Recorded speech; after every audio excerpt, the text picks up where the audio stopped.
Icon news. నేను మీ పవన్ కృష్ణమూర్తి.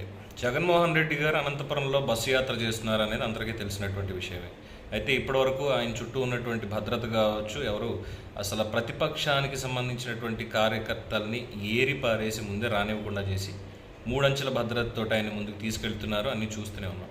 అయితే ఈరోజు అనంతపురంలో ఒక అత్యద్భుతమైనటువంటి సంఘటన జరిగింది. అయితే దీని వెనకాల రాజకీయ కుట్ర వైసీపీనే చేస్తోందేమో అనేటువంటి అనుమానాలు తలెత్తుతున్నాయి. ముఖ్యంగా జగన్మోహన్ రెడ్డి గారి మీదకి ఫర్ ద ఫస్ట్ టైం, అంటే 2014 ఎన్నికల నుంచి తీసుకున్న 19 ఎన్నికలు చూసినా ఏ రోజు ఒక టమాటా, కోడిగుడ్డు లాంటివి కూడా ఎప్పుడు మీద పడలేదు. అలాంటిది ఫర్ ద ఫస్ట్ టైం ఇప్పుడు ఒక చెప్పు అనేది విసరడం జరిగింది. అది కూడా ముందు నుంచి కాదు, వెనకాల నుంచి.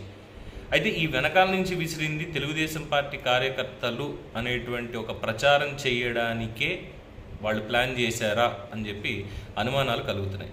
ఆ వీడియోని మీరు కూడా ఒకసారి చూడండి, చూసి మీ అభిప్రాయాన్ని తెలియచేయండి. చూసిన ఉండండి ఐకాన్ న్యూస్. నేను మీ పవన్ కృష్ణమూర్తి.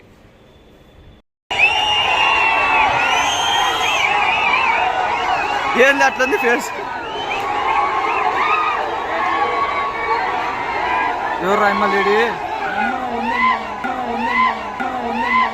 చెప్పులేసి